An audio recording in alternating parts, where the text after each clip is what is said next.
Hello students, welcome to Academy 21. I hope you all are fit and fine. देखिए students, हम आपको to have का use पढ़ा रहे थे और अपनी लास्ट वीडियो में हमने आपको टू हैव के कुछ रूल्स पढ़ा दिए थे। आई होप वो सभी आप लोगों को अच्छे से समझ में आ गए होंगे।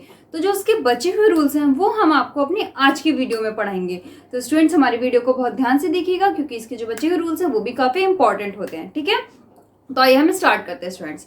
तो आज हम देखिए, सबसे पहले हम आपको बताते हैं कि जो हमारा टू हैव होता है कि हैव का यूज हम और कितने प्रकार से करते हैं और कितनी तरह से हम हैव का यूज करते हैं। तो सबसे पहले हम आपको वो बता देते हैं, उसके बाद में हम आपको इसके रूल्स बताएंगे। देखिए students, additional use of have. ठीक है, देखिए यहाँ पे मैंने कुछ टाइप्स लिखे हुए हैं हैव के कि कितने प्रकार से हम हैव का यूज करते हैं। देखिए स्टूडेंट्स, यदि किसी वाक्य में कोई क्रिया करने के बाद शब्द दिए गए हैं, ठीक है, यानी कोई काम करने के बाद शब्द दिए गए हैं, तब हम स्टूडेंट्स हैविंग प्लस वर्ब की थर्ड फॉर्म का यूज करते हैं। क्लियर, आया समझ में? अब देखिए, यदि किसी वाक्य में कोई क्रिया किए हुए शब्द आता है, यानी कोई काम किए हुए शब्द आता है, तब हम हैविंग प्लस वर्ब की थर्ड फॉर्म का ही यूज करते हैं। क्लियर, आया आपको समझ में कि हैविंग प्लस वर्ब की थर्ड फॉर्म का हम कब कब करते हैं? देखिए, जब कोई काम करने के बाद या कोई काम किए हुए शब्द आते हैं, तब हम हैविंग प्लस वर्ब की थर्ड फॉर्म का यूज करते हैं। ओके, अब देखिए, यदि किसी वाक्य में करना पड़ रहा है शब्द दिया गया होता है, यानी कि कंटिन्यूअस में मजबूरी शो होती है, तब हम students having two plus verb की फर्स्ट फॉर्म का यूज करते हैं। क्लियर, आया समझ में? यदि किसी वाक्य में जो है करना पड़ रहा, यानी कि कंटिन्यूअस में मजबूरी शो हो रही है, तब हम students having two plus verb की फर्स्ट फॉर्म का यूज करते हैं। क्लियर, नेक्स्ट देखिए, यदि किसी वाक्य में इसके बावजूद भी या फिर भी शब्द दिए गए होते हैं, तब हम इसके लिए हैविंग सेड दैट का यूज करते हैं। ठीक है, किसके लिए? यदि किसी वाक्य में इसके बावजूद भी या फिर भी शब्द दिया गया होता है, तो स्टूडेंट्स इसके लिए हम हैविंग सेड दैट का यूज करते हैं। ओके, नेक्स्ट देखिए, यदि किसी वाक्य में पाकर या हो रहा शब्द दिए गए होते हैं, तब हम इसके लिए हैविंग का यूज करते हैं। ओके, नेक्स्ट देखिए, यदि कोई वाक्य हमारा कंडीशनल सेंटेंस है, ठीक है, यदि किसी वाक्य में हमें कंडीशन शो हो रही है या कंडीशनल सेंटेंस है, तब हम उसको जो बनाते हैं उसको हम if plus subject plus head plus verb की थर्ड फॉर्म से उस वाक्य को बनाते हैं। ओके, किसको? जो हमारा कंडीशनल सेंटेंस होता है। ठीक है, नेक्स्ट देखिए, यदि किसी वाक्य में आकर या रहकर शब्द दिया गया होता है, तब हम इसके लिए टू बी या टू हैव बीन का यूज करते हैं। ओके, अब देखिए नेक्स्ट, यदि किसी वाक्य में चुका है, चुकी है, चुके हैं, लिया है, दिया है, किया है आदि शब्द दिए गए होते हैं, तो इसके लिए हम students to have plus verb की थर्ड फॉर्म का यूज करते हैं। ओके, नेक्स्ट देखिए, यदि किसी वाक्य में पास होना चाहिए शब्द दिया गया होता है, क्या? पास होना चाहिए शब्द दिया गया होता है, तो इसके लिए स्टूडेंट्स हम should be having, may be having या मस्ट बी हैविंग का यूज करते हैं। ओके, कैसे करते हैं मैं इनका यूज अभी आपको बताऊंगी। नेक्स्ट देखिए, नेक्स्ट है, यदि किसी वाक्य में हो रहा है, हो रहा था या हो रहा होगा शब्द दिए गए होते हैं, तो इसके लिए स्टूडेंट्स हम हैविंग ए प्लस नाउन का यूज करते हैं। ओके, आया आपको इतना समझ में? तो ये है हमारे हैव के कुछ और टाइप्स जो कि हम यूज करते हैं। तो आप इसको नोट कीजिए, फिर मैं आपको इनका यूज बताती हूँ कि इनका यूज हम किस तरह से करते हैं सेंटेंस के थ्रू। ओके, नोट कीजिए।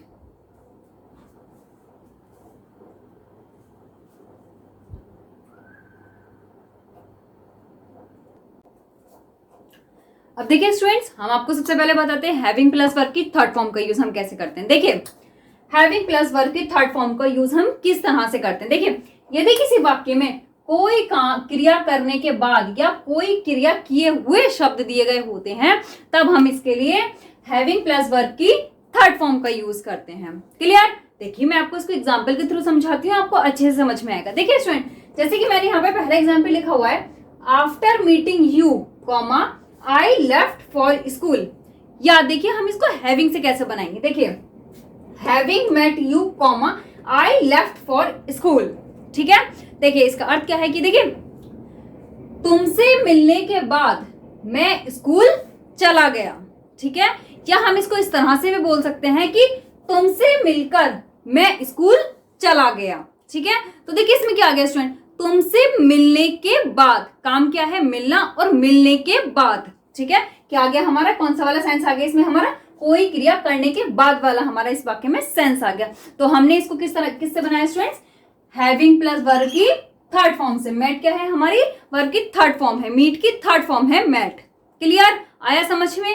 अब देखिए हमारा नेक्स्ट एग्जांपल, नेक्स्ट है students, having completed homework comma she went to bed. Okay, देखिए होमवर्क करने के बाद वह सो गई। ठीक है, तो देखिए इस वाक्य को भी हम देखिए इस तरह से बनाएंगे कि after completing homework she went to bed. Clear, आगे समझ में। तो ये भी देखिए हमारा इसका अर्थ क्या आया था हमारा कि होमवर्क करने के बाद वह सो गई। तो देखिए यहाँ पे हमने इसको किस तरह से बनाया, हैविंग प्लस वर्ब की थर्ड फॉर्म से हमने इस वाक्य को बनाया है। ओके, नेक्स्ट एग्जांपल देखिए स्टूडेंट्स, नेक्स्ट है हमारा, it has been 5 years having seen her. ठीक है, देखिए इसका अर्थ क्या रहा है, इसका अर्थ आ रहा है कि उसे देखे हुए 5 साल हो गए हैं। ठीक है, क्या है इसका अर्थ, हो गए हैं। ठीक है, तो देखिए हमने बताया था ना किए हुए, ठीक, तो यही इसमें हमारा यही सेंस आ गया कि उसे देखे हुए 5 साल हो गए हैं। नेक्स्ट एग्जांपल देखिए हमारा नेक्स्ट है, it has been 2 weeks having talked you. ठीक है, तुमसे बात किए हुए 2 हफ्ते हो गए हैं। ठीक है, तो क्या आ गया स्टूडेंट हमारे इसमें, किए हुए, तुमसे बात किए हुए। कौन सा सेंस आ गया स्टूडेंट हमारा, ये वाला, किए हुए, कोई क्रिया किए हुए। ठीक है, तो हमने इस वाक्य को किससे बनाया, इसको हमने देखिए हैविंग प्लस वर्ब की थर्ड फॉर्म से बनाया है। ओके, तो देखिए ये जो सेंटेंस हमने प्रेजेंट में बनाया हुआ है, ठीक है, हैज बीन आया, ये हमने प्रेजेंट में बनाया हुआ है। अब देखिए इसको हम पास्ट में कैसे बनाएंगे, देखिए पास्ट में भी हम बनाने के लिए इसको किस तरह से बनाएंगे, it had been 2 weeks having talked you.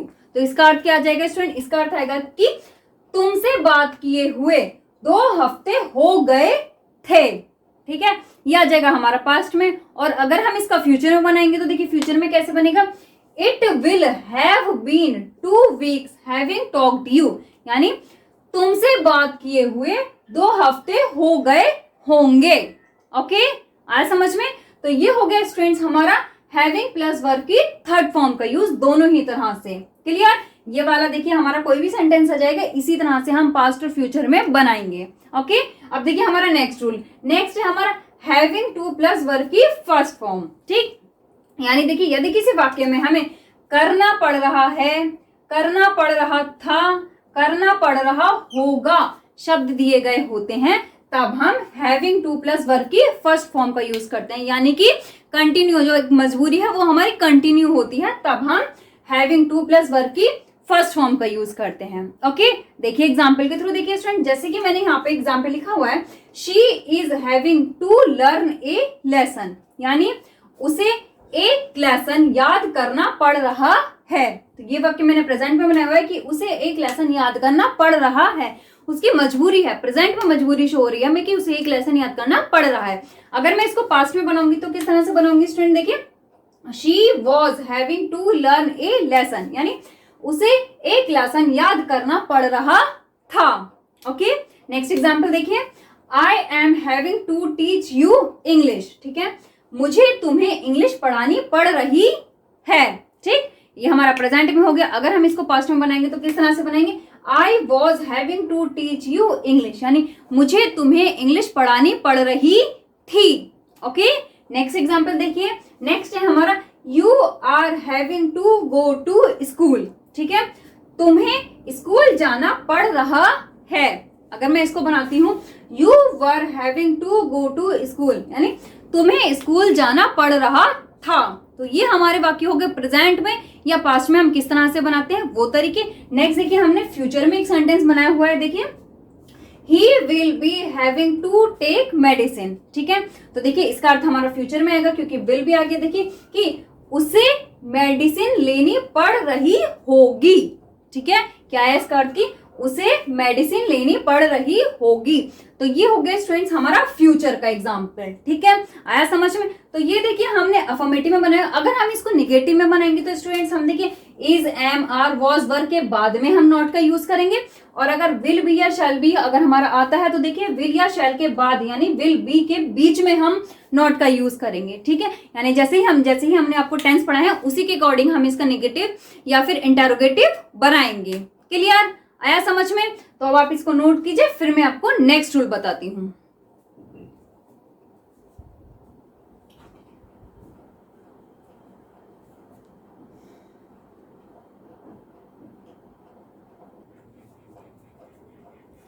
अब देखिए स्टूडेंट नेक्स्ट रूल है हमारा having in the sense of पास होना या रखना। ठीक है, पास होने या रखने के सेंस में हम हैविंग का यूज करते हैं। देखिए कैसे, देखिए students you have a car. ठीक है, मैंने यहाँ पे एग्जाम्पल दिखा हुआ है यू हैव ए कार, या हम इसको इस तरह से भी लिख सकते हैं कि you are having a car. ठीक है, तो देखिए इसका अर्थ कैसे आ रहा है। देखिए क्या आ रहा है इसका अर्थ कि तुम्हारे पास एक कार है या तुम एक कार रखते हो। दोनों ही तरह से हम इस वाक्य को बोल सकते हैं कि तुम्हारे पास एक कार है या तुम एक कार रखते हो। ठीक है, यानी पास होने या रखने के सेंस में हमारा अगर वाक्य है तब हम स्टूडेंट्स हैविंग का यूज करते हैं। क्लियर, देखिए अब हमारा नेक्स्ट एग्जांपल नेक्स्ट है शी हैड ए मोबाइल या she was having a mobile. ठीक है, तो इसका अर्थ क्या रहेगा, देखिए उसके पास एक मोबाइल है। ठीक है, या वह एक मोबाइल रखती है। दोनों ही तरह से हम वाक्य को बना सकते हैं और हम इसके यहाँ पे हम जितने भी एग्जाम्पल लेंगे उन सभी को हम दोनों तरह से बना सकते हैं। देखिए नेक्स्ट हमारा ही हैज टू सिस्टर्स या he is having two sisters. ठीक है, उसके पास दो बहनें हैं। क्लियर, नेक्स्ट एग्जाम्पल देखिए they will have two books या they will be having two books. ठीक है, उनके पास दो किताबें होंगी। ये वाक्य हमारा फ्यूचर में आ गया कि उनके पास दो किताबें होंगी। क्लियर, अब देखिए हमारा next example I should have a dog या I should be having a dog. ठीक है, देखिए इसका अर्थ क्या आएगा, इसका अर्थ आएगा कि मेरे पास एक डॉग होना चाहिए। क्या है इसका अर्थ कि मेरे पास एक डॉग होना चाहिए। देखिए स्टूडेंट्स अभी हमने जब वीडियो स्टार्ट की थी तो जो हमने आपको टेबल दी थी वहां पे हमने आपको एक टाइप बताया था ना हैविंग का कि should be having, may be having, must be having, यानी कि हम किसी भी मॉडल वर्ब के साथ में हम हैव का यूज किस तरह से करते हैं। ठीक है, ये वो है। और यहाँ पे जरूरी नहीं है कि हम शुड का यूज करें, हम सेंस के अकॉर्डिंग हम यहाँ पे should, may, must, can, could किसी भी मॉडल वर्ब का यूज हैविंग के साथ में कर सकते हैं। क्लियर, आगे समझ में। अब देखिए हमारा नेक्स्ट रूल नेक्स्ट है स्टूडेंट्स की हैविंग ए प्लस नाउन। ठीक है, हैविंग ए प्लस नाउन का यूज हम कब करते हैं, जब किसी वाक्य के अंत में हो रहा या आ रहा शब्द आते हैं तो हम इनके लिए हैविंग ए प्लस नाउन का यूज करते हैं। क्लियर, देखिए किस तरह से, जैसे कि मैंने यहाँ पे एग्जाम्पल लिखा हुआ है I am having a fever. ठीक है, तो इसका अर्थ क्या है, इसका अर्थ है स्टूडेंट्स कि मुझे बुखार आ रहा है या मुझे बुखार हो रहा है। ठीक है, दोनों ही तरह से हम इस वाक्य को बोल सकते हैं। अभी जो हमारा सेंटेंस है ये हमारा प्रेजेंट में बना हुआ है। अब देखिए हम इसको पास्ट में कैसे बनाएंगे। देखिए अगर मैं कहूं कि आई वॉज हैविंग ए फीवर तो इसका अर्थ क्या होगा स्टूडेंट्स, तो इसका अर्थ होगा कि मुझे बुखार आ रहा था या मुझे बुखार हो रहा था। क्लियर, ये हो गया हमारा पास्ट का। इसी तरह से हम किसी भी सेंटेंस को पास्ट में बना सकते हैं। ओके, नेक्स्ट एग्जाम्पल है हमारा you are having a headache. ठीक है, तुम्हें सरदर्द हो रहा है। ठीक है, क्या आ रहा है इसका अर्थ की तुम्हें सरदर्द हो रहा है। क्लियर, नेक्स्ट एग्जाम्पल देखिए she is having a pain in the stomach. ठीक है, उसे पेट में दर्द हो रहा है। क्या है इसका अर्थ की उसे पेट में दर्द हो रहा है। ओके स्टूडेंट, तो ये हो गया हमारा हैविंग ए प्लस नाउन का यूज। ठीक है, अब मैं आपको नेक्स्ट रूल बताती हूँ। नेक्स्ट रूल है हमारा students have a plus noun. यदि किसी वाक्य के अंत में है या था शब्द आते हैं तब हम स्टूडेंट उसके लिए हैव ए प्लस नाउन का यूज करते हैं। कैसे? देखिए, जैसे कि मैंने यहाँ पे एग्जाम्पल लिखा हुआ है, आई हैव ए फीवर। ठीक है, तो इसका अर्थ क्या है? इसका अर्थ है कि मुझे बुखार है। क्या है इसका अर्थ? कि मुझे बुखार है। देखिए, अगर हमने कहा कि I am having a fever, तो इसका अर्थ हो गया कि मुझे बुखार आ रहा है। बट अगर हम कहें कि आई हैव ए फीवर, तो इसका अर्थ क्या है? कि मुझे बुखार है। अब यदि हम इसको पास्ट में बनाएंगे तो किस तरह से बनाएंगे? आई हैड ए फीवर, मुझे बुखार था। ये हो गया हमारा पास्ट में। ओके, नेक्स्ट एग्जाम्पल देखिए, he has a pain in the stomach. ठीक है, तो इसका अर्थ क्या है स्टूडेंट? इसका अर्थ है कि उसे पेट में दर्द है। क्या है इसका अर्थ? कि उसे पेट में दर्द है। क्लियर? ओके, अगर हम कहें कि आई शैल हैव ए फीवर, तो इसका अर्थ क्या आएगा? कि मुझे बुखार होगा। तो ये हो गया हमारा फ्यूचर में। क्लियर? तो ये हमारे ये सभी रूल्स कंप्लीट होते हैं यहाँ पे। ठीक है, आई होप आपको ये सभी रूल्स अच्छे से समझ आ गए होंगे। देखिए स्टूडेंट, ये जो हमारे रूल्स हैं, ये हमारे ग्रामेटिकली रूल्स तो हैं ही, बट अगर हम इंग्लिश स्पोकन के लिए भी इन सभी को अच्छे से रीड करेंगे तो ये हमारे इंग्लिश स्पोकन के लिए भी काफी हेल्पफुल हैं। क्लियर? तो देखिए, ये हमारे रूल्स कुछ हो गए हैं। अब आप इनको नोट कीजिए, उसके बाद में मैं आपको नेक्स्ट रूल समझाती हूँ।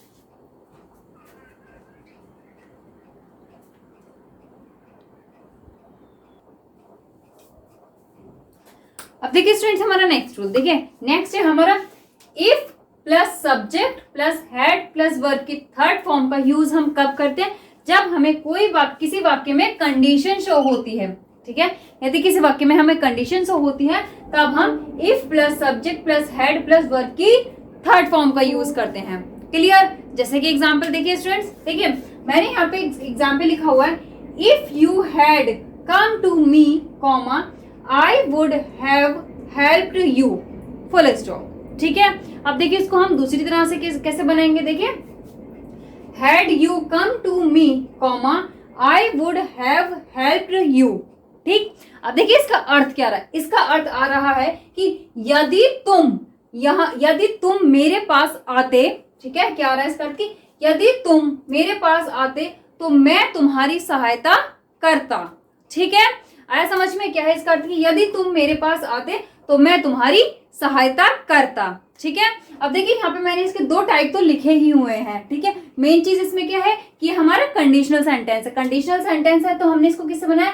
If plus subject plus head और प्लस वर्ब की थर्ड फॉर्म। ये यहाँ पे कम जो है ये हमारी वर्ब की थर्ड फॉर्म है, कम की थर्ड फॉर्म है ये।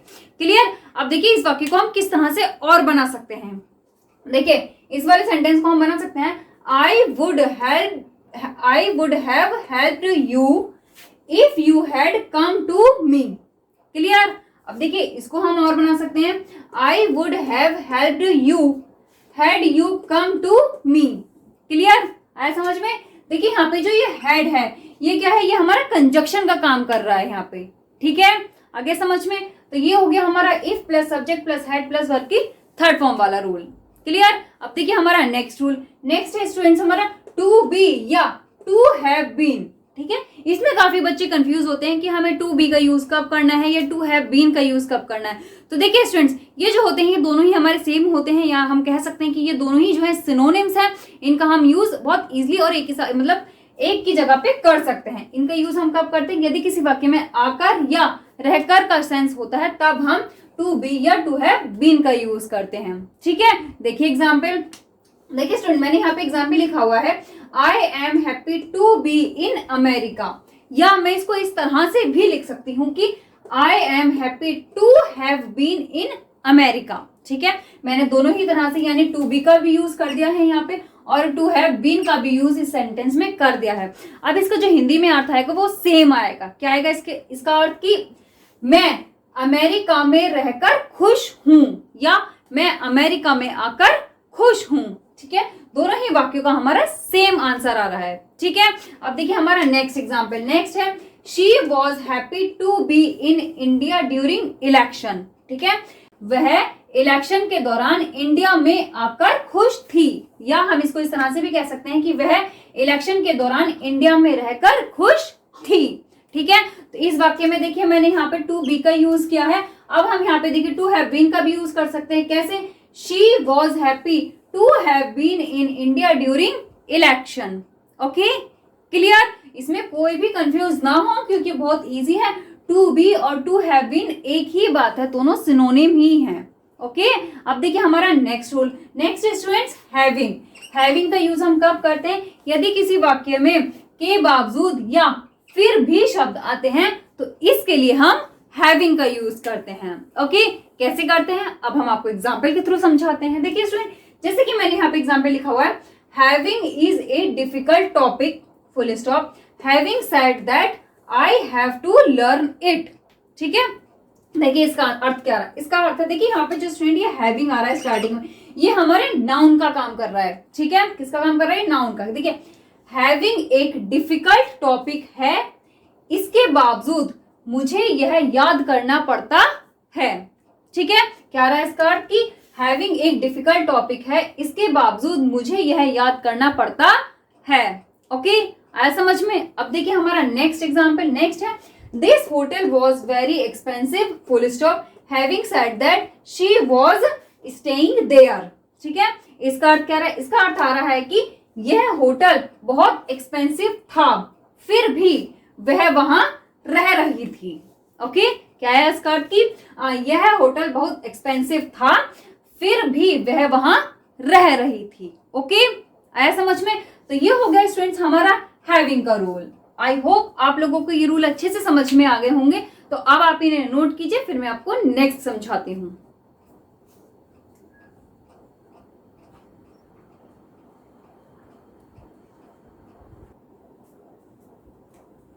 आज के लिए हम बस इतना ही रहने देते हैं स्टूडेंट्स। आई होप आज हमने आपको जितने भी रूल्स पढ़ाए हैं सभी आपको अच्छे से समझ में आए होंगे।